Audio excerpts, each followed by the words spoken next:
Bonjour et bienvenue dans la quotidienne de School TV, l'émission qui vous raconte l'école du quotidien. Au sommaire aujourd'hui, comment faire de beaux principes une réalité. L'école prétend éduquer au développement durable, former l'esprit critique, initier à une réflexion autonome. Y parvient-elle? On en parle avec l'invité du Grand Oral, Ange Ansour, c'est elle qui a inventé les Saventuriers, l'école de la recherche. Dans l'Anti-Sèche d'Amal Laoui, aujourd'hui, où la façon dont l'actualité résonne dans les programmes, une actualité culturelle, le début du formidable festival Quai du Polar, ça se passe à Lyon et ça résonne dans les programmes avec les programmes du cycle 3. À l'heure de la récré, toujours avec Amal, on va bichonner quelques quatre pattes et puis enfin, comme tous les vendredis, on poussera à la porte de la librairie pour retrouver notre libraire et chroniqueuse Célie Luton pour un programme extrêmement ludique, la quotidienne de School TV. C'est parti, Grand Oral.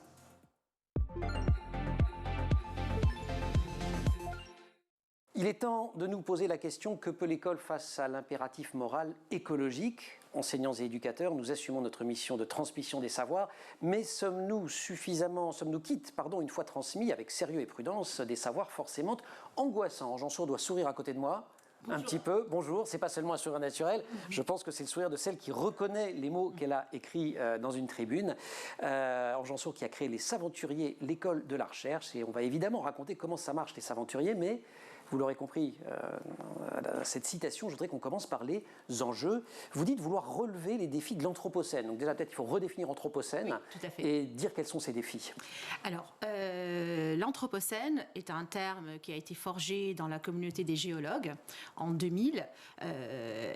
Et c'est un terme qui n'a pas encore acquis un consentement collectif dans la communauté des géologues. Néanmoins, il a une notoriété, une importance dans toutes les autres sphères, parce qu'il nous permet de penser les enjeux climatiques au-delà de la stricte sphère des sciences de la vie, de la Terre et de l'atmosphère. Alors, Anthropocène, anthropos, nous, l'homme au sens l'homme, la femme, l'être humain, voilà. C'est l'air, comme il y a le Paléocène, etc., il y a voilà. l'Anthropocène. Et donc ça décrit ce moment où notre action l'emporte. Modifie le système Terre.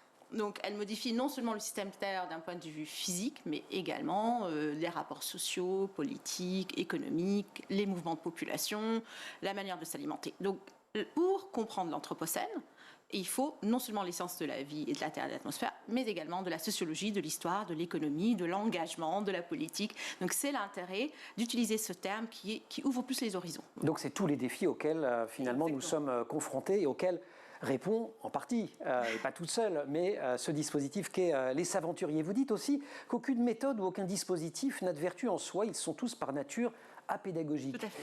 Qu'est-ce que ça veut dire et donc comment on s'empare ensuite d'un dispositif comme le vôtre?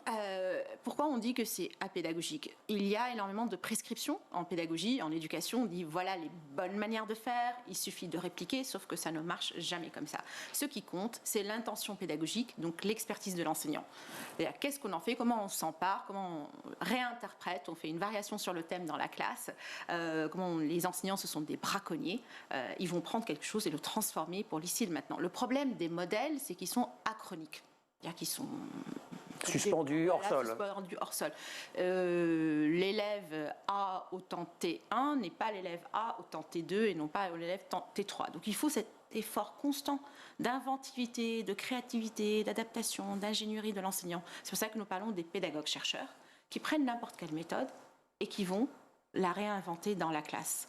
Vous êtes beaucoup intéressé à un moment aux neurosciences à travers le dispositif. Est-ce que ça fait écho aux neurosciences et puis vous en êtes peut-être un peu distancié? Parce qu'à l'époque, vous en parlez, personne n'en parle. Et puis maintenant, c'est devenu très à la mode. On en a toujours parlé, mais non pas en termes de neuroéducation. On en a parlé comme une discipline contributrice, à l'éducation. Et deuxièmement, c'est quelque chose à la mode.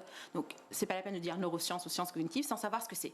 Donc, notre premier effort a été de convoquer des chercheurs, que ce soit du domaine des sciences cognitives ou des neurosciences, pour qu'ils expliquent quelles sont les méthodes, comment on se pose des questions, comment on obtient des résultats, quelle est leur limite de validité, avant de déduire de cela des principes applicables en toutes circonstances à la classe. Donc on a un grand problème, les défis de l'Anthropocène. On a une méthode qui est, on ne va pas imposer aux enseignantes et aux enseignants de faire comme ci ou comme ça tout le temps, mais on va quand même donner une sorte de boîte à outils et surtout, on va les guider avec ce lien à la recherche qui leur permet d'avancer. Est-ce qu'on a résumé le cadre général? Tout à fait. Eh bien, on va se faire une petite pause avec l'Anti-Sèche et maintenant on va raconter la concrétisation précise dans le cadre des établissements scolaires. C'est l'heure de l'Anti-Sèche. Amal Laoui.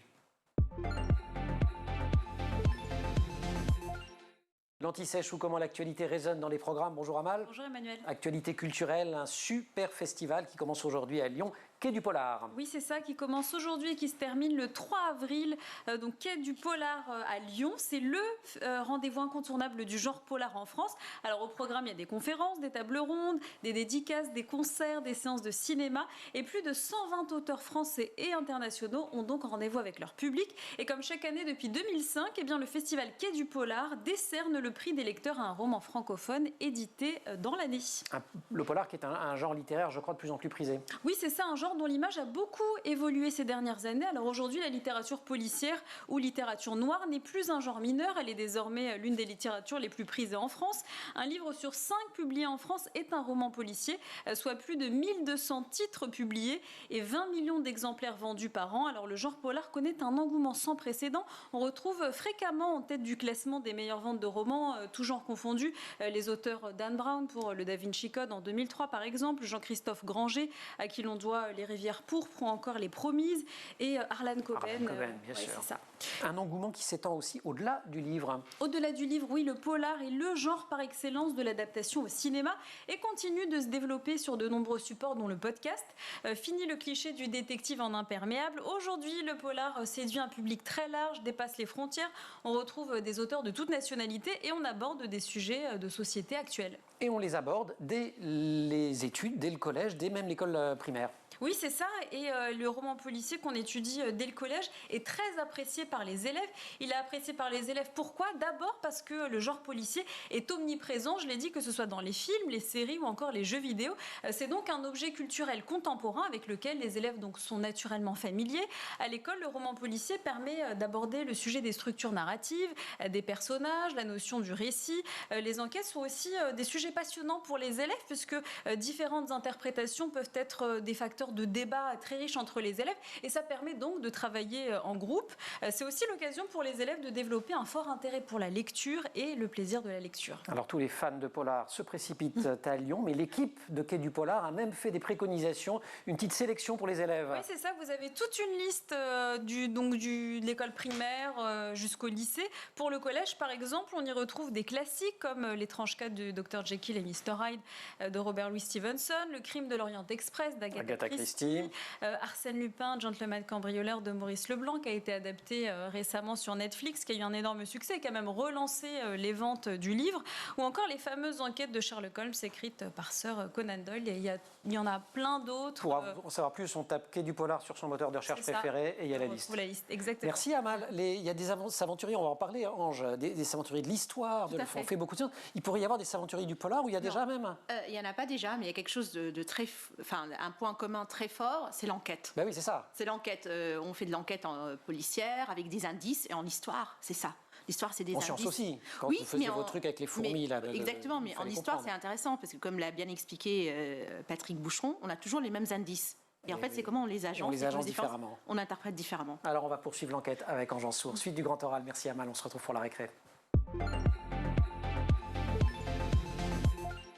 On a donc posé le cadre, on va rentrer dans le détail de ce programme S'aventurier qui invite les enseignants et les enseignantes du primaire, du collège et du lycée en France, mais pas seulement, à mener des projets d'éducation par la recherche et qui portent sur plein de champs d'investigation scientifique. Neurosciences, je l'ai dit, climatologie, vous l'avez dit en parlant de l'anthropocène, mais il y a le high-tech, le numérique, l'astrophysique, le droit, l'histoire, on vient de le mentionner. Il y en a plein, programme qui a été conçu par Ange Ansour, qui est l'invité de notre grand oral. Il y a aussi eu un documentaire consacré aux S'aventuriers, dont le titre est Réenchantons l'école. On regarde la bande-annonce, 40 secondes, ça va être une plongée, vous nous la commentez. Avec grand plaisir. On y va. Un moment d'émotion. Dans un projet S'aventurier, les élèves ont un rôle de chercheur. Les enseignants ne vont pas donner de solutions établies aux enfants, mais leur apporter de l'aide pour trouver des solutions face aux problèmes. Vous n'avez pas eu besoin de construire autre chose que des fractions? C'était un tableau de propulsation. Proportionnalité. Ah mais c'est super celui-là. On a le droit à l'erreur dans ce projet, mais il ne faut pas baisser les bras. L'école, ça sert à apprendre et à préparer l'avenir pour trouver un beau métier. Réenchantons l'école, c'est le titre du documentaire d'Isabelle Bonnet-Muret sur les Saventuriers. Il a été diffusé sur WEO TV, la chaîne des Hauts-de-France. En Janssou, alors on n'en a eu qu'un tout petit bout, mais au fond on a ce moment tout à fait essentiel et que vous souligniez, les Saventuriers, l'école de la recherche. Au fond on se souvient souvent de les Saventuriers, mais c'est l'école de la recherche qui décrit encore mieux votre démarche. Oui, tout à fait. C'est vraiment l'éducation par la recherche, comment initier les élèves, quel que soit leur âge, aux méthodes de production, de validation et de circulation des savoirs. Comment ça se fait qu'il y a un contrat de confiance avec mon manuel de géographie ou de physique? Parce qu'il n'est que l'expression, la traduction scolaire de savoir établi, et un savoir n'est pas une information, même si elle est validée, même si elle est journalistiquement croisée, recoupée, validée, ce n'est pas une information. C'est autre chose. C'est un autre On va pas mettre de valeur. On va pas mettre là-dedans beaucoup de... Et à partir de là, les élèves apprendront à distinguer qu'est-ce qui est fiable, qu'est-ce qui ne l'est pas. Donc l'esprit critique, tout ce qu'on parle aujourd'hui de fake news, ne fait qu'en découler. De la créativité en découle. Après, ça implique aussi des méthodes pédagogiques. Comment j'apprécie la progression de l'élève, comment je crée des environnements d'apprentissage. Enfin, il en découle énormément d'objets pédagogiques. Vous dites qu'il y a 4 dimensions de l'activité scientifique de l'élève, créative, méthodologique, critique et collaborative. Si on les commande d'un mot chacune, donc créative, parce qu'il faut de l'imagination, formule des hypothèses. Oui, par exemple, une créativité, c'est formuler une hypothèse alternative. Si on prend un exemple de sujet, par exemple, dont ils ont à traiter. Par exemple, ils trouvent un résultat négatif. Ils n'ont pas assez de données, donc ça donne pas. Donc il faut analyser, est-ce que c'est l'hypothèse, est-ce que c'est le traitement des données, et proposer un autre protocole. Donc la créativité, en fait, il ne faut pas donner trop de généralité aux enseignants parce qu'on peut plus s'en emparer. Il faut donner des éléments qui se traduisent dans des pratiques. Donc voilà. La méthodologie.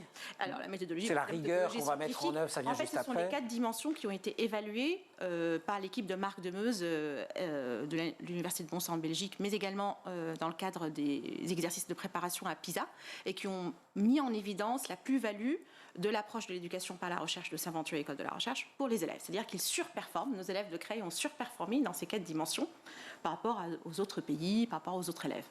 Vous dites également que ça permet de renforcer la métacognition des élèves. C'est quoi la métacognition? C'est leur capacité à apprendre. C'est-à-dire, c'est le mot un peu savant pour dire ils savent évaluer lorsqu'ils ont appris de manière durable, de manière profonde, ils sont capables de transférer dans un autre domaine.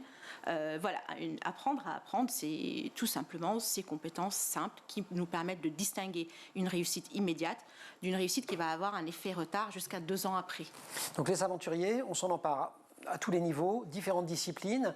Les enseignants, parce que souvent c'est un travail d'équipe d'ailleurs, je crois, oui, vont formuler une question devant les élèves. Exactement. On va essayer de résoudre la question. Est-ce que vous avez 1 ou 2 exemples de ces questions? Alors, par exemple, là, je travaille avec une classe qui s'est posé la question, est-ce que les plantes éprouvent-elles des émotions?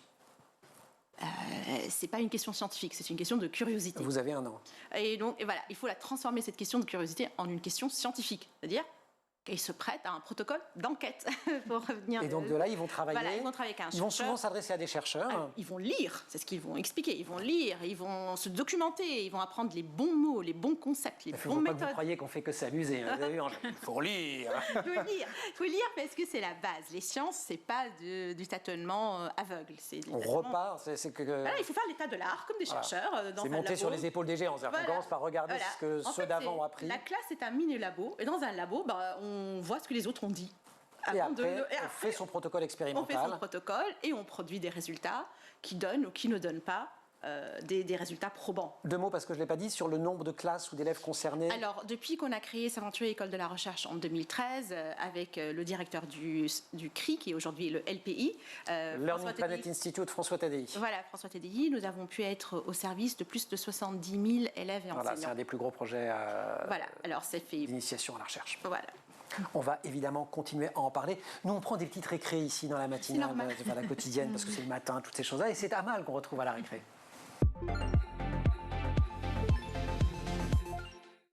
Amal, on dit que le chien est le meilleur ami de l'homme. Oui, je vous propose. Ce serait aussi le meilleur ami des bébés. Oui, c'est ça, je vous propose. C'est une récré toute mignonne aujourd'hui. Mignonnerie avec un montage vidéo sur TikTok qui nous montre 2 ans de vie commune entre un bébé et son chien. Regardez. You got troubles, I got them too. There isn't anything I wouldn't do for you. We stick together and can see it through. 'Cause you've got a friend in me. Yeah, you've got a friend in me. folks might be a little bit smarter than I am, bigger and stronger too. Maybe, but none of them will ever love you the way I do. It's me and you, boy, and as the years go by. Voilà, on est à mi-parcours, là on est à 12 mois, vous allez sur TikTok pour regarder la suite, ça va jusqu'à 2 ans. Instant mignon. Oh, j'étais en train de... J'imite, hein, je balance. Mais il est prouvé, Amal, qu'avoir un animal domestique, eh bien, ça a aussi des bienfaits sur la santé de ses enfants. C'est pas seulement rigolo à regarder. Oui, exactement. Une étude internationale publiée par Pediatrics Journal montre que les nourrissons qui passent leur première année au contact de chiens ou de chats ont un système immunitaire renforcé et ont moins de maladies respiratoires et d'allergies. Avoir un chien permet aussi de prendre l'air et de faire de l'exercice physique. Il faut avoir appris à marcher, ouais, on est d'accord. Il faut qu'on a appris à marcher, exactement. Il paraît que ça réduit aussi le stress, l'anxiété, le sentiment de solitude chez l'enfant. Oui, d'après une autre étude américaine, cette fois-ci de 2019, eh bien, passer du temps avec son animal de compagnie provoque une réduction de l'émission de cortisol dans l'organisme. Alors le cortisol, c'est l'hormone responsable entre autres du stress et de l'anxiété. Caresser son animal, lui faire des petites papouilles provoque une libération d'endorphine, l'hormone du bonheur, et elle contribue donc à réduire la sensation d'angoisse et la dépression. Et après, il semblerait que les enfants qui ont grandi avec un chien, je crois plutôt particulièrement, oui, ont moins de difficultés sociales et émotionnelles. Oui, c'est ça. Le chien est le lien parfait entre le monde intérieur de l'enfant et le monde extérieur. Il facilite le processus d'interaction et d'expression. Il existe d'ailleurs de nombreuses thérapies avec des chiens pour les enfants autistes qui obtiennent d'ailleurs des résultats très convaincants. Avec les chevaux aussi. Avec les chevaux, exactement. De l'équithérapie qui est formidable. En tout cas, les animaux ont ainsi un rôle bénéfique dans l'apprentissage de la lecture. Les enfants auront moins de difficultés à lire devant leur animal. Vous le saviez, ça ? Mais alors, pas du tout. Oui, parce qu'eux, ils n'auront pas peur du jugement des adultes. Donc, il y a beaucoup d'enfants qui prennent leurs livres et qui lisent à côté de leur animal. Vous n'êtes plus une enfant, mais si vous voulez que j'aboie pour que ça facilite la fin de la... Allez, on termine. Ça permet aussi de développer le sens des responsabilités. Avoir un animal est un excellent moyen d'enseigner le sens des responsabilités aux enfants. Sortir le chien, veiller à ce que le chien ou le chat de la famille ait à manger et à boire, donne aux enfants un premier aperçu de ce qu'est une responsabilité ou une obligation. Et alors là, je vais vous donner des petits chiffres. Selon un sondage par Opinionway en 2016, eh bien 51% des Français avouent préférer passer du temps avec leur chien ou leur chat plutôt qu'avec leurs amis. C'est votre cas, Emmanuel? Non, franchement pas. Si vous avez un animal de compagnie. Franchement pas. Vous avez eu un chat ou un chien quand vous étiez jeune? C'est pour ça que vous êtes aussi... Il s'appelait comment? Minette. Minette? Ouais. Ah, c'était une chatte. Oui, paix à son âme. Ouais. Percy Galilée. Ah. Mais il n'aide pas les enfants à avoir de la responsabilité, il augmente les conflits entre enfants. C'est pas mon tour de changer la litière. Pour moi, c'était un chat poupouille, paix à son âme aussi. J'ai tellement aimé. Suite du Grand Oral avec Jean Sourd. Merci Amal. À ceux qui pensent que le rôle de l'école est seulement d'instruire et surtout pas d'apprendre à s'engager dans des combats militants, nous répétons, c'est insuffisant. Nous devons repenser notre mission et oser devenir les hussards de la planète, écrivait Jean Sourd il y a 3 ans dans Le Monde. Elle est notre invitée. On a fait ce paysage des aventuriers. Il y a un autre programme très connu en sciences qui est La main à la pâte. C'est très bien La main à la pâte, je pense que vous l'avez déjà dit, donc j'imagine que vous le répéterez. Qu'est-ce qui le distingue pour les gens qui connaîtraient La main à la pâte, qui est aussi un programme où on dit aux enfants on va essayer de résoudre des problèmes? Tout à fait. La main à la pâte a été créée par l'Académie des sciences. Oui, voilà, il y a plus de 25 ans, parce que l'enseignement des sciences dans le premier degré en France était menacé de disparition. Le rôle premier de La main à la pâte est une mise à niveau des enseignants de leurs connaissances scientifiques et de fournir des ressources pour la classe. C'est vraiment ce qu'on appelle de la didactique des sciences, c'est-à-dire on va expliquer, mais on va faire la digestion au cycle 2, au cycle 3, en CM2, en CE1. Donc c'est très rattaché au programme en somme. C'est vraiment non seulement rattaché au programme, mais c'est vraiment sur le modèle qu'on appelle the knowledge gap, le manque de connaissances qu'il faut combler. Que ce soit pour les élèves ou pour les enseignants, avec en premier lieu la démarche d'investigation. Je dirais, S'aventurer est une démarche pédagogique. Comment j'enseigne, comment j'évalue les élèves, comment je les accompagne dans leurs apprentissages, que cela soit des sciences exactes, de l'histoire, de la grammaire, peu importe. Je dirais vraiment, c'est ça. Deuxième chose, pour nous, la démarche d'investigation, elle est au cœur, mais elle est insuffisante. C'est-à-dire que toutes les recherches ont montré que lorsqu'on fait de la démarche d'investigation, on apprend la démarche d'investigation. On n'a pas accès à la pensée conceptuelle des sciences. Et ça, toutes les études le montrent. Les élèves adorent les sciences. Ils s'amusent beaucoup, ils font des manips jusqu'à la 4e. Après, échec. Et pourquoi alors on est si nul en sciences dans toutes les évaluations internationales, que ce soit TIMSS, PISA, etc. Il me semble que c'est très plurifactoriel. Je ne suis pas la seule à le dire. En France, les élèves français, les jeunes français sont peu exposés à ce qu'on appellerait un capital culturel scientifique. C'est-à-dire les élèves en France, les jeunes gamins, enfants, adolescents, font de la musique, font du sport, font du théâtre, mais ne font pas de sciences. On a 8% des jeunes Français d'une tranche d'âge exposés à des activités de nature scientifique. Cela inclut les échecs, la robotique et les maths. Dans les autres pays, pour ne pas partir très loin, Allemagne ou Angleterre, c'est 83%, 87%. Oui, c'est considérable. Donc, oui, la différence est considérable. Donc il y a une acculturation qui fait en dehors de l'école, ce qui fait qu'à nombre d'heures égales, les élèves n'ont pas le choc de découvrir quelque chose, de le maîtriser. Enfin, c'est trop concentré. Et donc, il y a plein de facteurs. Il y a plein de facteurs. Il y a la pédagogie, il y a le manque de temps, il y a les conflits disciplinaires, le fait que les enseignants soient monodisciplinaires et non pas polyvalents, donc ils connaissent très peu leurs élèves. Trop de choses. Trop de choses, mais plein de choses. Mais merci d'avoir commencé à les décoder. En Jansour, vous avez un autre terrain de mobilisation. Peut-être c'est le moment d'en dire un tout petit mot. Vous êtes d'origine libanaise. Vous aviez publié aussi dans Le Monde d'ailleurs un texte d'alerte en disant l'éducation, elle est au cœur de ce qu'est la société libanaise, du projet de ce pays-là. On en parle un peu moins en ce moment parce qu'il y a une actualité ukrainienne absolument terrible. Il n'en demeure pas moins qu'au Liban, il faut continuer à s'en occuper aussi. Je pense que Saventure École de la Recherche est née dans mon école, au Carmel Saint-Joseph, à Beyrouth-Ouest, aux heures les plus noires de la guerre, lorsque les enseignants, la communauté éducative incarnait cette phrase de Brecht que j'ai entendue aussi dans une classe à Creil, redoutable est la tentation de la bonté. Et c'est être exigeant intellectuellement, être exigeant moralement aux heures les plus noires, c'est ce qui fait la singularité du Liban, un pays plurilingue, pluriculturel, cosmopolite, multiconfessionnel, qui aujourd'hui connaît une crise économique noire qui menace l'éducation des enfants. Et s'il y a un pays qui a fait preuve de démocratie, même anarchique, de créativité, de liberté de pensée, de laïcité, et puis un lieu où les frontières Orient-Occident sont entièrement abolies. C'était le Liban. C'est le Liban, pardon. C'est le Liban. C'est le Liban toujours. C'est le Liban. Et aujourd'hui, il faut y aller. Il faut aider les écoles. Il faut aider les écoles publiques, mais également privées, parce qu'au Liban, il n'y a pas ces séparations qu'on a en France. Il faut aider le Carmel Saint-Joseph. Il faut les aider. Parce que si le Liban s'effondre, c'est tout rêve de laïcité et d'émancipation dans toute la région qui s'effondre. C'est pas que Beyrouth. Ange, merci beaucoup. À vous. Vous avez insisté beaucoup pour dire aux élèves il faut lire des sciences. Nous, on lit aussi tous les vendredis. Vous restez avec nous ? Avec plaisir. Je ne sais pas si c'est vraiment de la lecture qui nous attend. Célie Luton dans la librairie. Merci beaucoup, Amal.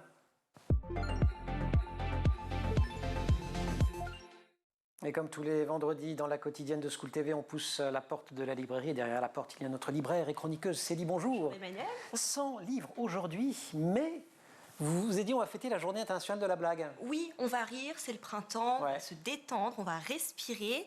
Et j'ai choisi 3 jeux d'ambiance à vous présenter. On va commencer avec un petit jeu, le jeu qui rigole. Donc c'est inspiré d'une petite collection. C'est celui que vous nous avez installé là ? Oui, exactement. Ah, formidable. Alors je ne sais pas si on voit bien le plateau de jeu. En tout cas, il y a plein de petits personnages. Oui, tel oui. ce petit ourson. Petite souris. Une petite souris. Mais chacun une petite Bien sûr, souris. une souris. Suis-je bête ? C'est mignon. Pour sourire, on lance le dé.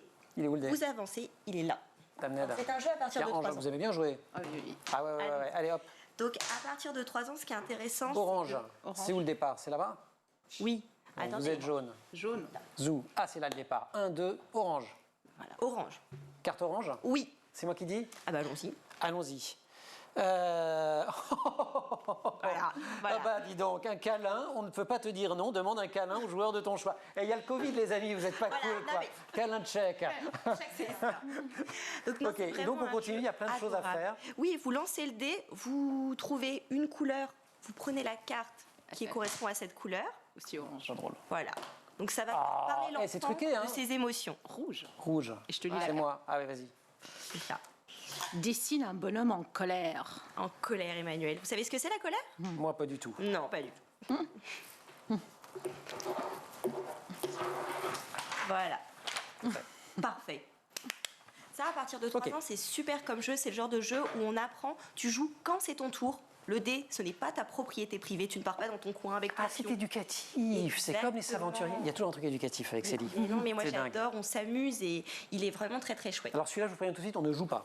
Non, Yogi, ça s'appelle Yogi. Voilà. Enfin, quand je dis on joue pas, vous jouez à fond, hein, mais pas nous. Pas moi. Nous, ça va être compliqué avec ces chaises-là. Voilà, en plus. À partir de 7-8 ans, 3 joueurs. Oui. Jusqu'à 10 joueurs, une partie dure 15 minutes. Et là, on fait des défis. Exactement. Chacun notre tour, on va tirer une carte et nous allons répondre à l'indication au défi lancé par la carte. Par exemple... Touche le coude jaune. Pardon? Cette carte touche le coude gauche. Gauche. Okay. Il ne sait pas lire le garçon. C'est pas grave, c'est pour ça qu'il fait de la télé. On est comme ça. Ah oui, d'accord. Voilà. Et celle-ci touche le cou. Ça, c'est pour vous. Et cette carte touche l'oreille gauche. Ça, c'est pour vous. Cette carte cache un œil. Voilà. Cache un œil. Ah mais non, en faisant celui d'avant aussi. Exactement. Touche le sourcil droit. Le premier qui arrête... Sous une aisselle. Voilà. Le premier qui perd ses positions est éliminé. Ah oui, c'est-à-dire qu'au bout d'un certain nombre de cartes, on se casse la figure. Ouais. Exactement. Extraordinaire. Yogi, Voilà. c'est édité par Gigamic, illustré par Simon Caruso. On adore. Shabada, la battle de chansons en équipe. Oui, il vient de revenir ce jeu, je l'adore. Je ne sais pas si vous êtes mélomane ou amateur de karaoké, mais à partir de 14 ans, qu'on a un petit peu de culture musicale, il faut y aller. Alors, normalement, ça jeu se joue édité par Cocktail Games, créé par Sylvie Barque, illustré par Stivo. Faut quand même dire les noms. Exactement. Normalement, ça se joue par équipe, mais là, ça va être chacun pour soi. D'accord. Si vous êtes prêts. C'est pas l'esprit, hein. École de la recherche, c'est collaboratif. Alors là, vous allez voir la valeur de l'échec. Je suis nulle. Au contraire, il n'y a pas d'échec, on apprend à chaque fois. Justement, c'est comme ça avec les aventuriers. Vous avez vu comment elle est, c'est lié. On croirait qu'elle a fait les aventuriers toute sa vie. On y va. Trouvez-moi une chanson où il y a le mot musique. Quand la musique est bonne. Oui, exactement. Extraordinaire. Tout est bon. Ok, ensuite. Avec le mot Tu école. triches complètement. Mais moi, je ne donne pas de réponse, là. L'école est finie, ça fait comment? Je n'ai aucune idée. Qui a eu cette idée folle un jour d'inventer l'école? C'est Charlemagne. Yeah. Yes. Elle est trop mais... forte. Moi, je me mets en équipe avec Céliange, pas avec vous. Oui, moi, j'en ai pris deux. On fait les équipes pour la semaine dernière. Alors, je vous les donne toutes. Je sais même pas comment ça se dit. Il faut que tu dises un nom, il faut que vous disiez un nom, pardon, c'est le jeu, ça crée des... Je veux dire, il faut trouver une chanson avec village, c'est ça? Non, moi je pense à YMCA et tout ça, mais c'est Village People. Village People. C'était un petit jardin, c'était... Bon, on est nul. On arrête? Non, on arrête, on a perdu. Dans les comptines, Ils doivent se marrer. Dans les comptines, il y en a forcément. Donc, merci beaucoup, Célie. Ces jeux, vous vendez ça dans les librairies alors? Oui, toujours. Ce ne sont pas des livres, mais c'est éducatif, c'est ça l'idée. Il faut faire le lien entre le jeu et le livre à chaque fois pour que ce soit attractif. Et puis on lit les notices, on lit toujours, tout le temps, toute seconde. Et ouais, c'est sympa. Voilà. Le jeu qui rigole à l'école des loisirs, sorti pour la première fois en 2020, c'est à partir de 3 ans, inspiré de la série Le livre qui est amoureux, qui a peur, qui dort, qui est en colère, etc. de Cédric Ramadier et de Vincent Bourgeot. Yogi dès 7-8 ans, édité par Gigamic, illustré par Simon Caruso, et Shabada. C'est ça. Où l'on chante. Bon petit trio qui s'emmène partout. Et j'ai fait ce qu'on appelle à la télévision meublé. C'était pour vous permettre de trouver une chanson avec village. Et vous, rien du tout. On n'a pas trouvé. Tout seul, comme un grand. Merci beaucoup. Je suis sûr que Simone a trouvé, parce que Simone, elle nous regarde quasiment tous les jours. Et je suis certain qu'elle a trouvé une chanson avec village. La quotidienne de School TV, c'est fini pour aujourd'hui. 1000 fois merci, Ange Ansour, de nous avoir accompagnés. Les aventuriers, l'école de la recherche. Si vous voulez en savoir plus, vous allez sur Internet. Il y a énormément de ressources. Et puis il y a ce film dont on vous a montré la bande-annonce d'Isabelle Bonnet-Muret. Réenchantons l'école. Célie, merci beaucoup. À la semaine prochaine. Et puis évidemment, merci à toute l'équipe. Tae Saya de maquillage, Marine Plantec, assistée par Charles Fontaine à la préparation de l'émission. Et puis en régie au son, Mickaël Fristo, à la réalisation, Elisa Bernard. Elisa, j'avais une chanson. Elisa. Ça, c'est bon. Ah bah quand même. Ça, bah voilà. Elisa Bernardo à la réalisation. Vous restez évidemment sur School TV et vous nous retrouvez en permanence sur Internet et sur les réseaux sociaux.